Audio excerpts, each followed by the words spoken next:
Welcome to Music Matters Podcast with Darrell Craig Harris, talking about all things music with celebrities, artists, music business insiders, and more.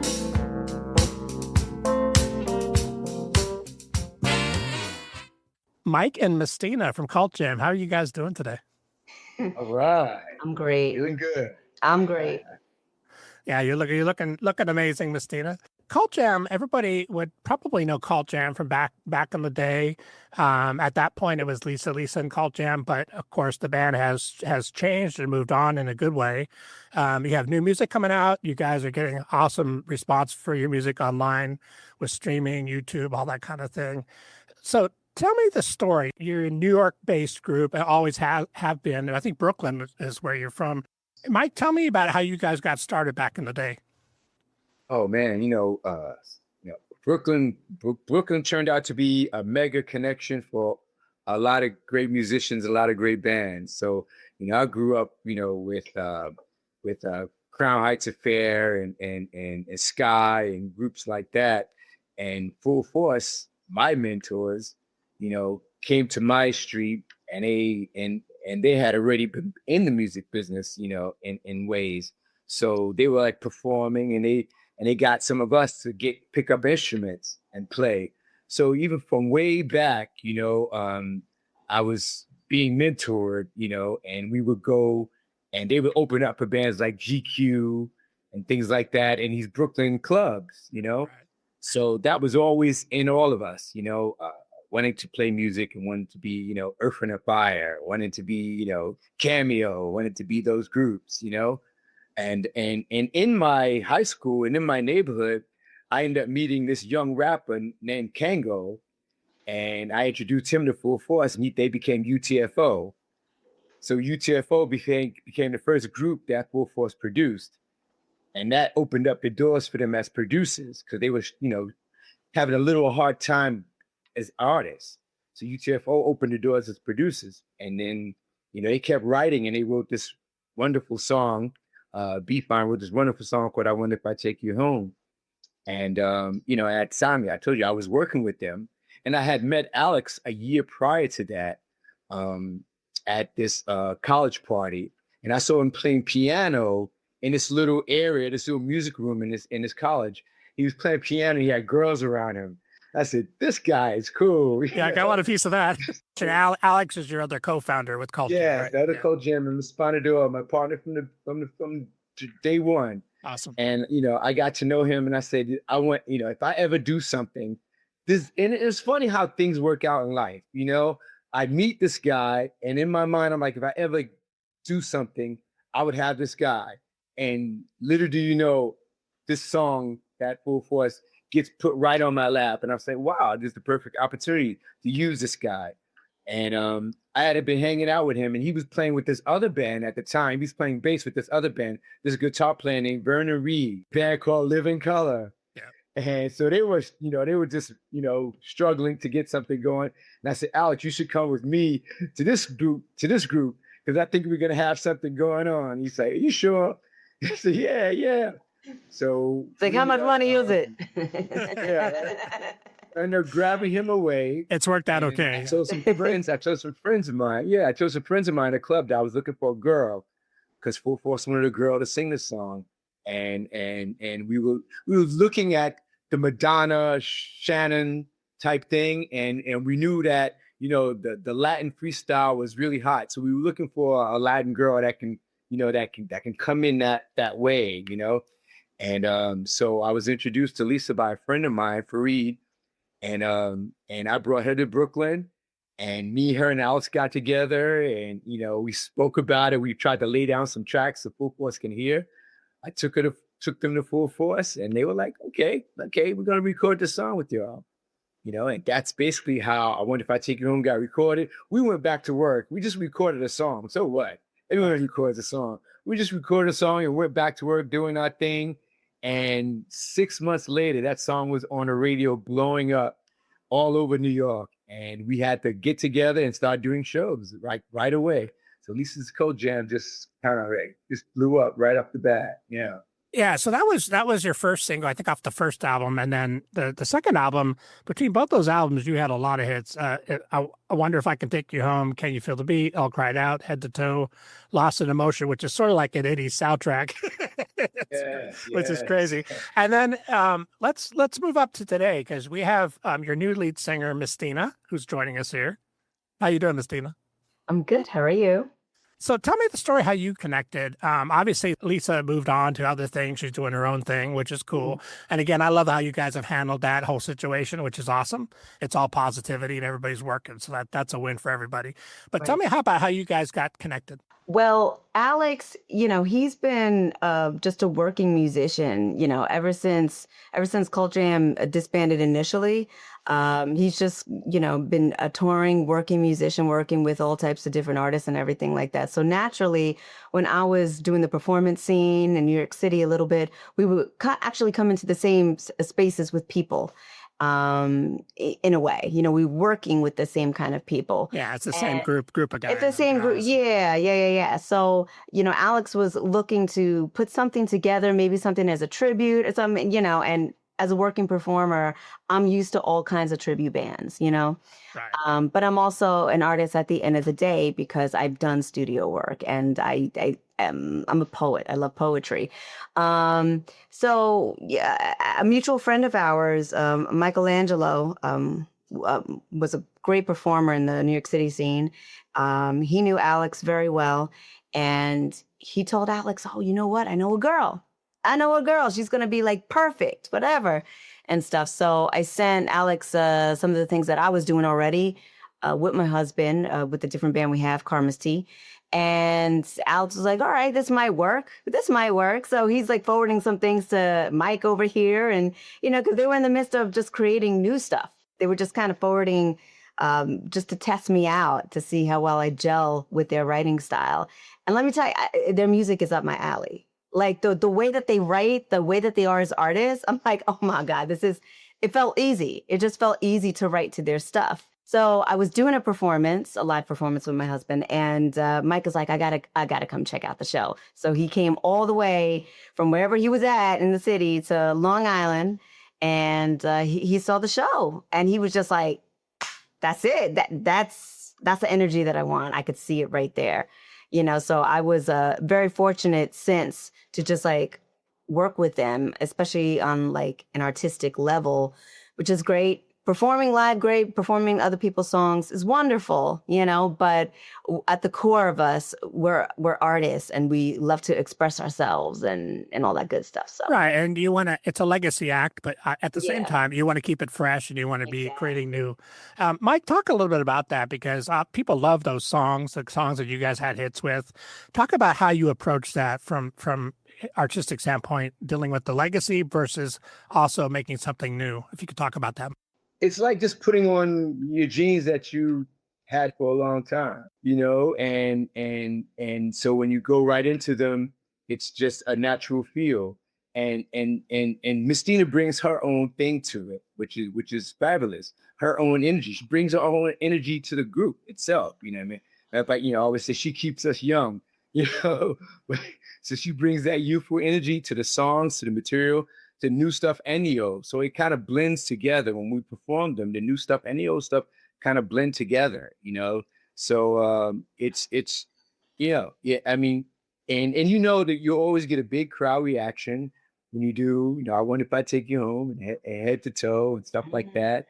And we make new songs to get that same reaction. We want them to become part of a staple of what people are listening to now. You know what I mean? So we write kind of in the same way, in the same stylings of the old material. And mostly Cult Jam was, we did shake your butt music and it makes you feel good. You know what I mean?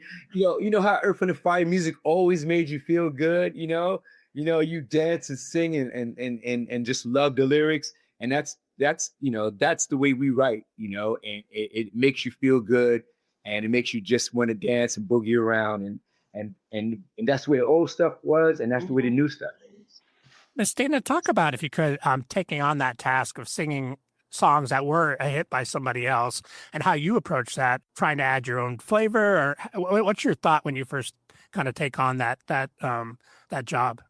That's actually a really great question because I'm so used to, a friend of mine calls me the human EQ because I can just lend my voice to kind of lean to imitate a style. And there was a friend of ours, like when he saw me perform, he's like, "You sound great." He's like, "Just remember, you could bring your own to it. Just bring your own to it, whatever, this and that." But I mean, it's kind of funny because I sort of feel in a way that me and Lisa have a similar type of tone in a way when we go into our like higher spaces. But so it's just kind of a natural thing for me to sing her stuff as well because we just kind of like in that range a little bit.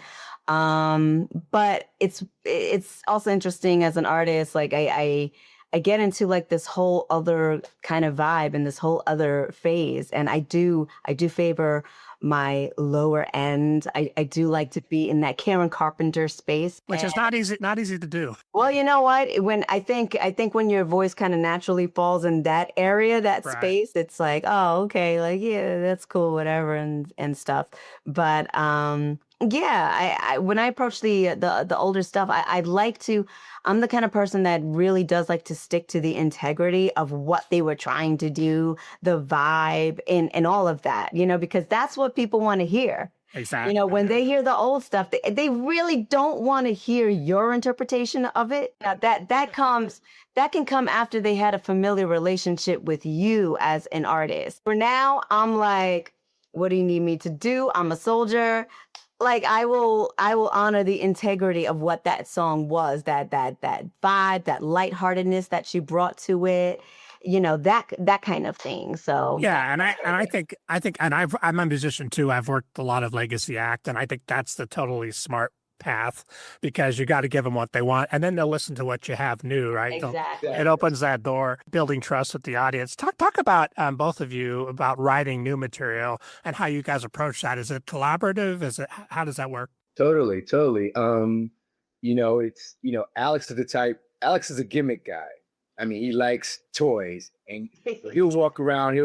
He'll come up. He'll be tinkering around on his phone. He has like 30 apps of music Yep. apps on his phone. Yep. Oh, I found a new app. Look, he can write the whole song. I wrote this the other day in 30 seconds while I was driving. Like, you're not writing while you're driving, are you, Alex? But so he'll tinkle around and come up with things and let us hear it, or I'll come up with a rhythm at home and bring it to them and say, look, I got this idea, work off this rhythm and use these chords and stuff like that, and Mystina, I say, Mystina, what do you think about this, laying this chorus? What do you think? We should go with this. And, so we, that's definitely the way we always collaborate, together, just giving each other, the leeway to create on top of what our ideas, Mhm.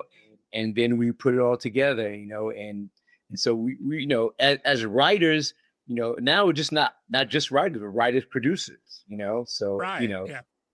take on the whole chore The of whole what Code chore, Jam is. And it's Yeah. our vision. It's totally our vision of what Code Jam is. And Mystina, how do you approach lyrics? Is that something that you've always done, writing lyrics, or is that kind of a new thing for you? Talk about that if you could. I've been writing lyrics for a really long time. I mean, I've been in studio just demo referencing and writing songs for like artists on the come up since I was 16. So it's been a long time. And I'm Now gonna she's be 18. my age. Yeah, now I'm 18, so it's been like a few years. There you go. Um, but lyrics is just something that it just comes to me. I'm happy with the way that personally I write lyrics. I've had like a producer before be like, no, we need simple and dumb. We need simple and dumb. You have too many Mystina-isms. People don't want to think. People don't want to think when they come home from work. You just need to keep it simple. And I'm like, but I love my poetry. So I do try to get maybe a little practicality into it as well. But I'm mainly influenced by the music. I prefer having some of the core idea first, and then I start getting into the writing process because that just elevates my lyrics to a different space.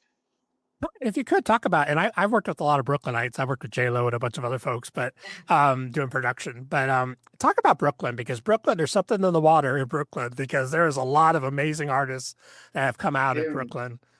It really is. I mean, New York in New York, itself, yeah. Right, exactly. The thing is, New York, it's everything that New York is creates all of those things. New York is crowded. Right. And by New York being crowded, it creates a lot of things, because there's so much of it's so crowded, you can't avoid other things rubbing off on you. You know what I mean? So different music styles and different, music bands, other groups, because they are musicians and bands. So, it's just a melting pot of ideas. And you grew up in New York, and especially in Brooklyn, I grew up in a neighborhood that was Caribbean, Spanish, and Jamaican, Trinidadian, and R&B, of course, is a heavy influence, and it branches off into all of those things. So our music stylings are so diverse, and like I said, because we're so crowded on top of each other, you get natural feedback from people, and you learn and grow. So if you're interested in music, you always get, all these music ideas, unlike any other place, because I've gone to a lot of other places, to listen to music, there, especially in the 80s and 90s, it's Right. a little more difficult now with bars. A lot of bars are closing, but there was a place to play on every other block in Manhattan, a place to play. You know what I mean? You could go in you could walk down the street and go in any place and see a band play. You know what I mean? Right. So, musicians really work in New York, they really work. And that's how you get a lot of artists, I used to be with this band. Yeah, I used to be with that band. I sang with this band. I was with that band, and that band, So, Yeah. by the time you get my age, a lot of musicians play with everyone. Alex has played with everyone. You know what I mean? So, just the diversity of all of that creates such a musical school, such a school of music, since we were young, because people were trying to be bands, when I was very young. I was 12, you know what I mean? Sure. And you already knew 3 other bands, you know what I mean? And you got to high school, and your high school band, you said, oh, that guy's in that group, and that guy's in that group, and this guy wants to be this group, and this girl wants to be in that group. In high school, everyone had a band, had their own bands. Plus, we were all in the high school band. Right. And So freestyle and rap and all that's kicking all off of back that. then too. Freestyle music, rap music, everything. Yeah. Well, like I said, back to Living Color again, lead singer Corey was in my high school. Yeah, and he's great. And He's I great. competed against Corey in the talent contest. Corey That's sang funny. he played Piano Man, Billy Joel. Yeah. Corey, the lead singer for Living Color, played piano band in a high school talent contest. You know what I mean? So like you were just full of music and full of ideas and people learning from each other, and that's how you get all this musical energy in Brooklyn and New York, period. Yeah, Mystina, who were some of your early influences, singing wise and songwriting wise? My early influences. I usually always credit Stevie Wonder, Michael Jackson, even Janet Jackson. A lot of her music was very political when I was little. Right. So it was like, wow, that she's talking about that. That must be that must be serious. Like she's talking about it, and then of course you have like the groups that came up, and I was attracted to the production style of them, like TLC. Right. Their production team, just amazing how they just cultivated a whole sound and a whole feeling with them. Of course, R&B in the 90s, that was a huge major influence in me. Like it just exploded.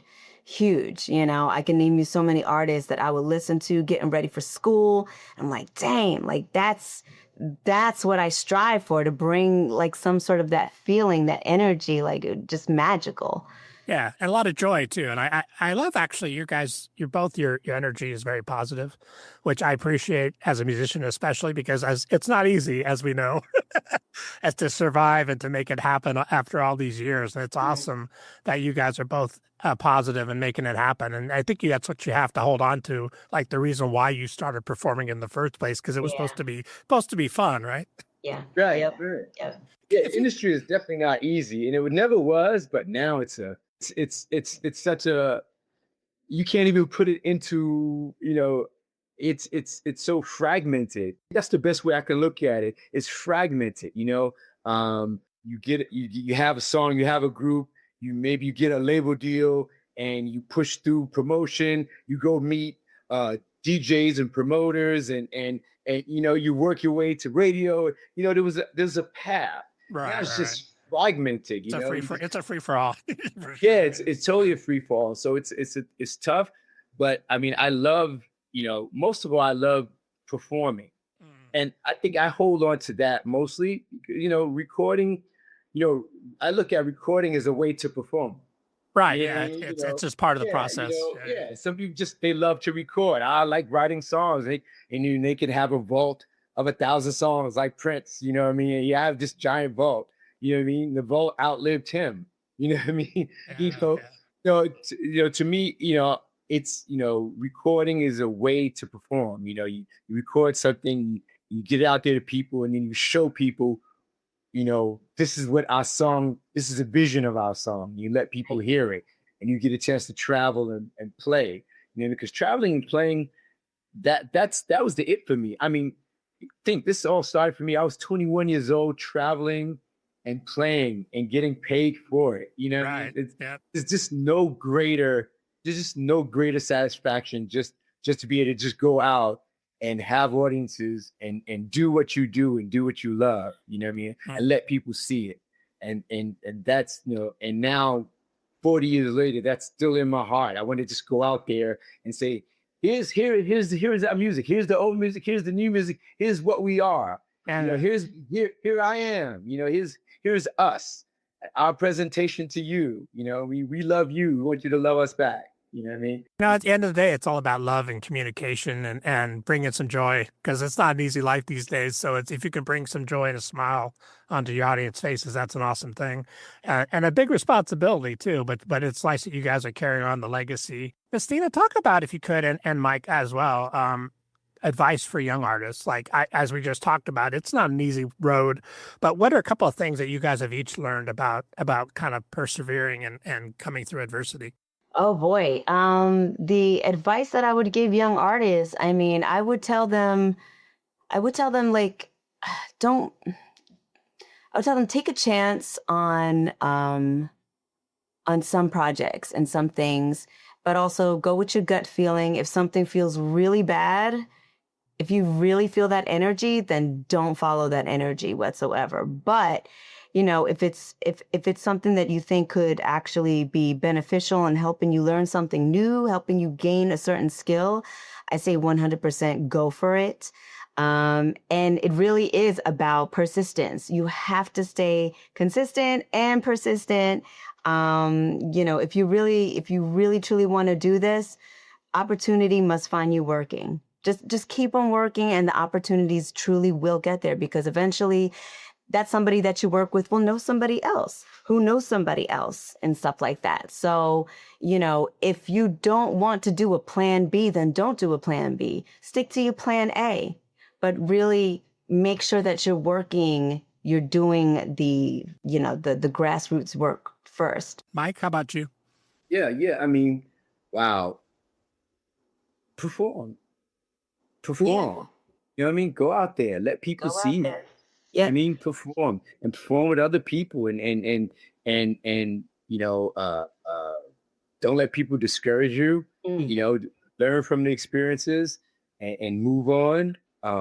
Work with as many other people you feel have talent. Don't be put off because someone else is talented. You know what I mean? And look at it as jealousy. Learn from that. Oh, wow, I like the way they do that. I like the way they write. I like the way they perform. You know what I mean? Just, learn, gather, I think the more people you work with and the more more people you work with, the more you learn, and the more people become your friends and your allies. Because like you said, it's a journey, and it's not a journey by yourself. You know what I mean? Life really isn't a journey by yourself. You know what I mean? You need help. You know what I mean? Right. You need help. It takes a village. And the more friends you make, you know what I mean, and the more allies you work with, and the more people you learn from, it's just that much better for you. You know what I mean? Don't burn bridges. Right. Don't burn bridges. You know what I mean? And don't try not to criticize someone else because you feel that they're not as talented, and things like that. You never know. Things are circular. It could come back on you later. You know what I mean? So when you poo-pooed on once, all of a sudden have, at a position that they could have helped you, but you know what I mean? But you shat on them before, you know what I mean? So take friendships and understand that working with people is important, and it helps you grow as a person, and hopefully to help your talent grow as well. Yeah, and those are great words. And it's just all these things. It's and also too, like, you could be the greatest musician, greatest player in the world, but you got to get along with people. You got to be able to get on a bus, get on a plane, and have everybody like you and be happy that you're showing up. Yep. Thank you so much for joining me, guys. I know you have also, I should mention it, you have, I think the latest single was Get Down. Is that correct? Yes. Yeah, which is a jam, and it's like freestyle, but it's updated, and all the videos are fun. You have a lot of videos going on YouTube. You're getting a lot of numbers on your videos, a lot of numbers on your streams on the outlet on the streaming services. So there's like a lot of love going on for Cult Jams, and that makes me happy because I love what you guys do. I love the positivity, and I love showcasing people that are in that space. It's a good thing for the world, I think. Yeah, absolutely. How can people find you online to check out your stuff and tour schedules and all that kind of thing?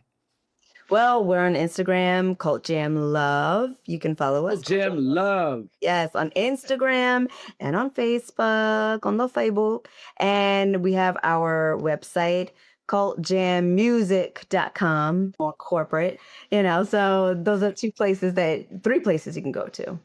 Awesome. Well, I thank you so much for joining me. I know you guys are busy folks, and I love what you're doing. I love the creation. And if you get out to Las Vegas, where I'm at, let me know. I'd love to come see you live. Thank you so much for joining me. I appreciate it.